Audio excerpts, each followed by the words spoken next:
हम भी प्रयास कर रहे हैं, क्योंकि हमारी डोईवाला विधानसभा कर्मभूमि रही है, तो हम भी पार्टी से आग्रह करेंगे कि एक मौका हमें भी दें। उनके कार्यकाल में विकास कार्य हुए हैं।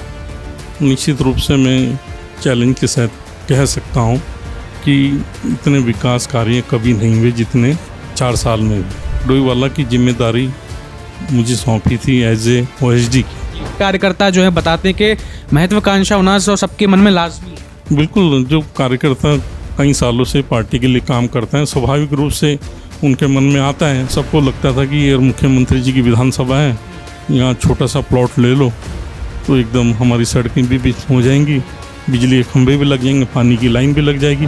तो दावेदार जब इतने सारे होंगे तो ऐसा तो नहीं होगा कि कई विधानसभा में जैसे अगर मान लीजिए किसी एक को टिकट हो जाता है तो दूसरा या तो निर्दलीय लड़ लेता है या फिर कहीं ना कहीं जो है किसी अन्य दल में चला जाता है, ऐसा तो नहीं होगा? ऐसा भारतीय जनता पार्टी में ऐसा नहीं होता है। वो बात ठीक है, जब तक किसी को टिकट नहीं मिलता है सब अपने अपने लिए प्रयास करते हैं। जी, जहाँ पेपर लीक हो रहे हैं, चाहे वो हमारे राज्य में हो चाहे वो किसी भी राज्य में हो, सब में भाजपा का ही हाथ है, संघ का हाथ है, ये सब वही लोग तो पूरा ठीकरा जो है भाजपा पर फोड़ दिया पूरे के पूरे देश के सभी राज्यों का। भाई वो तो बोलेंगे, उनका काम कहना है, उनका कांग्रेस के नेताओं का काम ही दुष्प्रचार करना है। नमस्कार, मैं हूँ ऋषभ शर्मा और आप देख रहे हैं द न्यूज़ वाला नेटवर्क। और इस वक्त हम मौजूद हैं देहरादून विधानसभा क्षेत्र में। और आज तमाम जिस तरह आप देख रहे हैं कि 27 विधानसभा चुनाव नज़दीक है, अलग अलग तरह के मामले चल रहे हैं। चुनाव के प्रकरण के समक्ष ही समय बहुत कम रह गया है। चुनावी बिगुल जो है सभी पार्टियां, राजनेता, दावेदार बजा चुके हैं अपने अपने विधानसभा क्षेत्रों में अपनी जनता के समक्ष। और जनता भी इस बार क्या चाह रही, इन तमाम विषयों को लेकर के लिए हम बात करेंगे आज के इस विशेष कार्यक्रम जिसका नाम है कौन बनेगा जनप्रतिनिधि। और आज के जो हमारे खास मेहमान हैं वो बहुत ही जनता के बीच में सक्रिय रहते हैं। डोईवाला विधानसभा में लगातार जनता के मुद्दों को उठाते हैं, जनता के बीच में रहकर जनता की आवाज़ बनते हैं।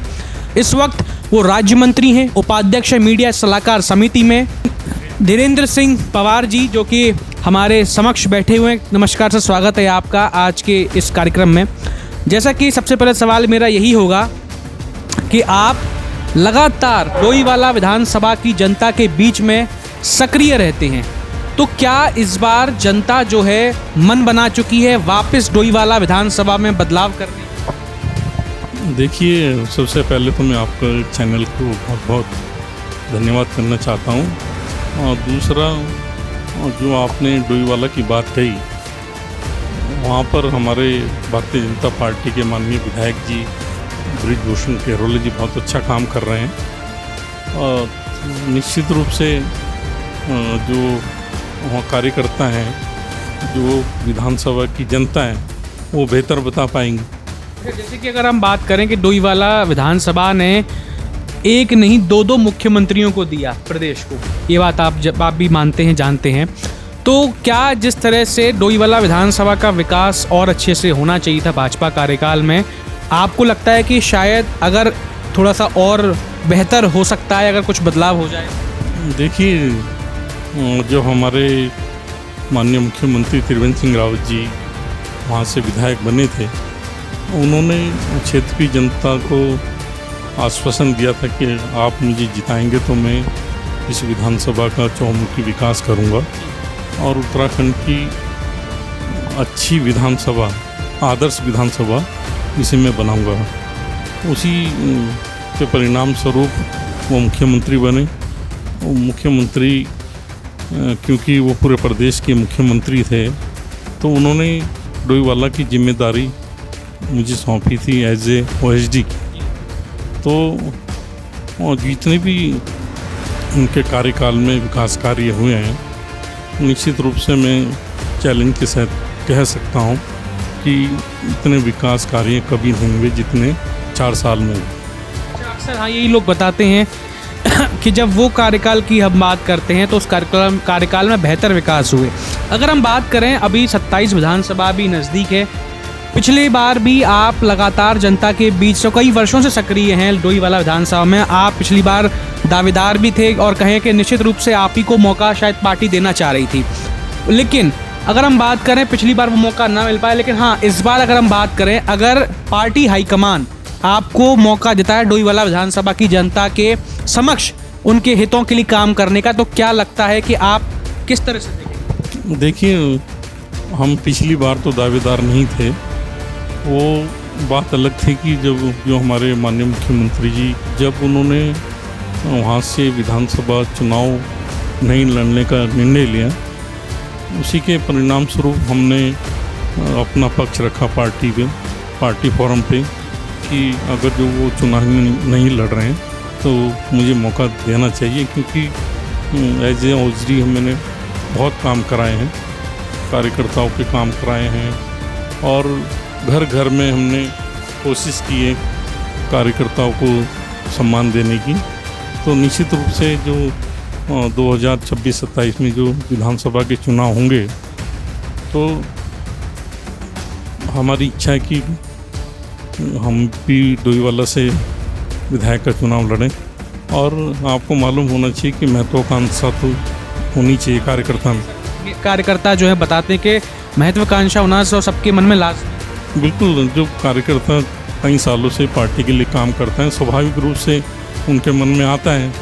तो हम भी प्रयास कर रहे हैं, क्योंकि हमारी डोईवाला विधानसभा कर्मभूमि रही है, तो हम भी पार्टी से आग्रह करेंगे कि एक मौका हमें भी दें। हम अगर धीरेन्द्र जी समझना चाहें कि डोईवाला विधानसभा जो है, आप तो लगातार इतने लंबे समय से जनता के बीच जा रहे हैं, जनता के हितों में काम कर रहे हैं, कुछ मूलतः आपको ऐसी व्यवस्थाएं या समस्याएं लगती कि हाँ जिन पर अभी भी हल नहीं बन पाया है, इतने लंबे समय से कालखंड है भाजपा का, लगता है कि हाँ थोड़ा सा ये कुछ चीज़ रह गई, अगर ये हो जाती तो और जनता का सहयोग और सपोर्ट और बेहतर मिलता, आपको क्या लगता है? ऐसा नहीं है। एक्चुअली में क्या है कि जब डोईवाला विधानसभा से मुख्यमंत्री थे तो उस दौरान उस विधानसभा में बहुत पलायन हुआ। उसका कारण ये था कि सबको लगता था कि ये मुख्यमंत्री जी की विधानसभा है, यहाँ छोटा सा प्लॉट ले लो तो एकदम हमारी सड़कें भी हो जाएंगी, बिजली के खंभे भी लग जाएंगे, पानी की लाइन भी लग जाएगी। उसी के परिणाम स्वरूप वहाँ पर बहुत बड़ी तादाद में पलायन हुआ। और मैं नहीं समझता हूँ कि वहाँ पर ज़्यादा और अधिक विकास कार्य करने की ज़रूरत है। वहाँ जो मूलतः जो जनहित की समस्याएं होती, सड़क, बिजली, पानी, वो लगभग सभी बनी हुई हैं। और कुछ होगी तो हमारे जो विधायक हैं, जो आने वाले विधायक होंगे, वो पूरी करेंगे। जैसे जनता के बीच में हम जाते हैं तब एक समस्या जो आती है, मैं जब उसको देखता हूँ तो एक ये है कि वहाँ के जो रहवासी हैं वो अक्सर जो है इवनिंग वॉक करने के लिए रेलवे ट्रैक या रेलवे स्टेशनों पर कई बार वॉक करते देखते हैं। वो कहते हैं कि भाई दो मुख्यमंत्री रहे कार्यकाल रहा और अभी भी वर्तमान विधायक जी हैं, क्या एक पार्क यहाँ की जनता को नहीं मिल सकता जिससे कि लोग अपना दिनचर्या में एक वॉक कर सकें, इवनिंग वॉक कर सकें, स्वास्थ्य को बेहतर कर सकें? वो बहुत अच्छा क्वेश्चन किया आपने। एक्चुअली में क्या है कि जो आप इवनिंग या मॉर्निंग वॉक की बात कर रहे हैं, क्योंकि शहर में तो कोई जगह बची नहीं है और जो हमारा डोईवाला ग्रामीण क्षेत्र है वहाँ पर काफ़ी मात्रा में खाली जगह हैं। और हमारी पिछली सरकार ने वहाँ पर जो हमारा जो अम्बेडकर पार्क है उसमें प्रयास किया था नगर पालिका के द्वारा, उसमें काफ़ी हद तक काम हुआ भी है, मगर वहाँ पर जिस तरह से बनना चाहिए उस तरह से अभी बना नहीं है। इस बार मतलब अगर मौका आपको मिल जाएगा तो क्या ये समस्या का निजात हो जाएगी? पहली प्राथमिकता हमारी रहेगी, क्योंकि अगर हम लोग बड़ी समस्या लोग यही बताते हैं। बिल्कुल सही बात, पूरा करेंगे। अच्छा, जैसे कि अगर हम और विषयों पर भी बात करें कि अभी वर्तमान में जिस तरह से कांग्रेस के कई नेता हैं, कल भी देहरादून में एक यूट्यूब पेपर लीक को लेकर प्रदर्शन हो रहा था, उसमें वो लोग कह रहे थे कि भाई भाजपा के कार्यकाल में देखिए एक और पेपर लीक हो गया और भाजपा कहती है कि हमारा ये कानून है, वो कानून है। क्या आपसे मैं जानना चाहता हूँ, आप तो राज्य मंत्री भी हैं, उपाध्यक्ष भी हैं, मीडिया सलाहकार भी हैं, तो आप ज़्यादा बेहतर बता पाएंगे कि क्या राज्य सरकार का जो वो कानून की बात करती है, मुख्यमंत्री ने जिसके लगातार बात करी, तो नकल पर क्या कोई भी सख्त कार्रवाई नहीं की गई? अभी जो पेपर लीक का मामला हुआ यूटीयू का, उसमें कोई कार्रवाई नहीं हुई है सरकार की तरफ से? देखिए, माननीय मुख्यमंत्री पुष्कर धामी जी ने सख्त नकल विरोधी कानून इस राज्य में बनाया और आज उसी के परिणाम स्वरूप आप देखेंगे कि हमने 40,000 जो हमारे भाई बहन हैं, छात्र छात्राएं जिन्होंने परीक्षा दी हैं और निष्पक्ष रूप से उन्होंने अपने इंटरव्यू दिए, पेपर दिए और उन्हें नौकरियां भी मिली पारदर्शिता के साथ। और जो कांग्रेस लोग या कांग्रेस के नेता लोग कह रहे हैं कि पेपर लीक हुआ है, मैं बताना चाहता हूँ कांग्रेस के नेताओं को कि जो हमारा माननीय मुख्यमंत्री पुष्कर सिंह धामी जी ने सख्त नकल विरोधी कानून बनाया था, उसके तहत जो दोषी पाया गया वो जेल की सलाखों के पीछे। ये कांग्रेस के नेता हैं सूर्यकांत धस्माना जी। उनसे जब मैंने पूछा कि भाई झारखंड में भी आपकी सरकार है, कांग्रेस की सरकार है, और पंजाब में आम आदमी पार्टी की सरकार है, अरविंद केजरीवाल की सरकार है, तो क्या आप लोग जिस तरह से भाजपा के शिक्षा मंत्री जी का इस्तीफा मांग रहे हो, धर्मेंद्र प्रधान जी का इस्तीफा मांग रहे हो, और उत्तराखंड में धन सिंह रावत जी का आप इस्तीफा की आप एकदम से मांग करने लगे, तो क्या आप अपने जहाँ जहाँ आपकी सरकार है वहाँ भी इस्तीफे की मांग करेंगे उन शिक्षा मंत्रियों से जहाँ आपके राज्य में पेपर लीक हुआ है? तो उन्होंने कहा कि नहीं, ये लोग वो सब लोग नहीं है, ये जहाँ जहाँ पेपर लीक हो रहे हैं, चाहे वो हमारे राज्य में हो, चाहे वो किसी भी राज्य में हो, सब में भाजपा का ही हाथ है, संघ का हाथ है, ये सब वही लोग। तो पूरा ठीकरा जो है भाजपा पर फोड़ दिया पूरे के पूरे देश के सभी राज्यों। भाई वो तो बोलेंगे, उनका काम कहना है, उनका कांग्रेस के नेताओं का काम ही दुष्प्रचार करना है। मैं नहीं समझता हूँ कि जिस तरह की वो बातें कर रहे हैं, जनता को भ्रमित कर रहे हैं, वो जनता बहुत समझदार है। क्या भाजपा प्रदेश स्तर में लगातार तीसरी बार हैट्रिक आने की बात कर रही है? वहीं कांग्रेस के नेता जो हैं गणेश गोदियाल, वो लगातार कह रहे हैं कि 70 विधानसभाओं में हम कांग्रेस की सरकार बनाएंगे, कांग्रेस वापसी करेगी। आपसे जानना चाहता हूं, क्या भाजपा हैट्रिक मार पाएगी माननीय पुष्कर सिंह धामी जी के नेतृत्व में जो आप बात करते हैं? देखिए, माननीय मुख्यमंत्री पुष्कर सिंह धामी जी ने इस प्रदेश के लिए जनहित में और जनता के विकास के लिए तमाम ऐसे काम किए हैं जिसमें जैसे आपने देखा होगा कि जो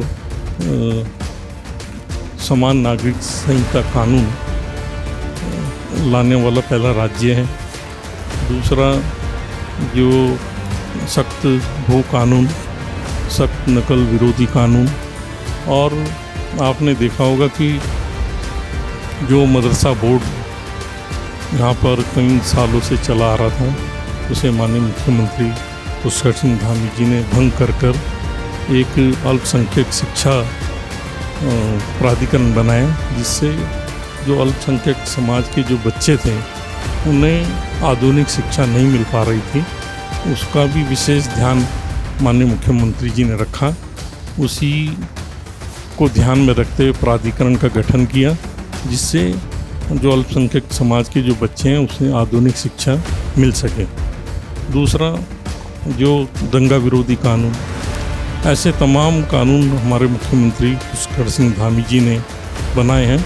उसका लाभ निश्चित रूप से हमारे आने वाले विधानसभा में देखने को मिलेगा और तीसरी बार पूर्ण बहुमत की सरकार इस प्रदेश को मिलेगी। मेरा आखिरी सवाल ये होगा आपसे कि अभी जैसे हरिद्वार जिले में आम महोत्सव का एक कार्यक्रम रखा गया कनखल में, जहाँ पर मुख्यमंत्री धामी जी भी मुख्य अतिथि के रूप में आए थे।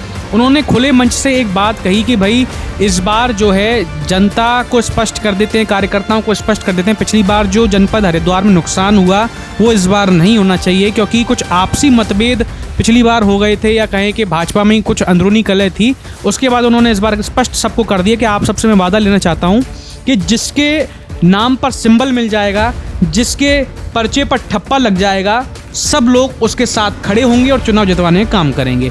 तो मैं जानना चाहता हूं आपसे कि क्या वाकई पिछली बार जो इस तरह से जो नुकसान हुआ, इस बार वो नुकसान नहीं देखने वाला, इस बार जिसके नाम पर ठप्पा लगेगा, जिसको सिंबल मिल जाएगा, जनता सब लोग कार्यकर्ता उसके साथ ही होंगे? देखिए, पिछली बार की स्थिति कुछ और थी, क्योंकि हमारे पुष्कर सिंह धामी जी को बहुत कम समय मिला था और अब हमारे मुख्यमंत्री पुष्कर सिंह धामी जी सबसे लंबे कार्यकाल के मुख्यमंत्री बन गए हैं और उनके कार्यकाल में भारतीय जनता पार्टी बहुत मजबूत हुई है। तो निश्चित रूप से उनके किए गए कार्य, विकास कार्य किए गए, उनका लाभ मैं समझता हूँ हरिद्वार में नहीं अपितु पूरे प्रदेश में देखने को मिलेगा और पूर्ण बहुमत की सरकार देखने को मिलेगी। इस बार डोईवाला विधानसभा से भी भाजपा से भी कई सारे दावेदारी कर रहे हैं, कुछ पुराने भी हैं, जैसे आप एक उनमें से सबसे वरिष्ठतम आते हैं, और कुछ लोग नए दावेदार भी हैं, जैसे कि कर्नल कोठियाल साहब हो गए या और भी लोग हैं। तो क्या लगता है कि जहां भी वर्तमान विधायक गैरोला जी हैं, वो तो लंबे समय से अब विधायक हैं, तो कई लोग चाह रहे हैं कि चेहरा बदल जाए, पार्टी वही रहे, ऐसी बातें जनता के बीच से भी आ रही हैं। तो दावेदार जब इतने सारे होंगे तो ऐसा तो नहीं होगा कि कई विधानसभा में जैसे अगर मान लीजिए किसी एक को टिकट हो जाता है तो दूसरा या तो निर्दलीय लड़ लेता है या फिर कहीं ना कहीं जो है किसी अन्य दल में चला जाता है, ऐसा तो नहीं होगा? ऐसा भारतीय जनता पार्टी में ऐसा नहीं होता है। वो बात ठीक है, जब तक किसी को टिकट नहीं मिलता है सब अपने अपने लिए प्रयास करते हैं, और जब पार्टी किसी कार्यकर्ताओं को प्रत्याशी बना देती है, सिंबल दे देती है, तो सभी कार्यकर्ता उसके लिए काम करते हैं। दर्शकों, ये थे हमारे साथ में धीरेन्द्र सिंह पवार जी, जिन्होंने अपनी बात को बड़ी बेबाकी से रखा, स्पष्ट करके बताया कि जनता इस बार क्या चाहती है, डोईवाला विधानसभा में इस बार जनता के मन में क्या है, और क्या इस बार बदलाव 27 विधानसभा क्षेत्रों में और 70 विधानसभा में किसकी सरकार होगी। इन तमाम विषयों को लेकर के हम लोग जनता के बीच में जाते रहेंगे। आप इस विषय में क्या कुछ सोचते हैं, अपनी राय कमेंट सेक्शन में ज़रूर कीजिएगा, और देखते रहिए द न्यूज़ वर्ल्ड नेटवर्क। बहुत बहुत धन्यवाद।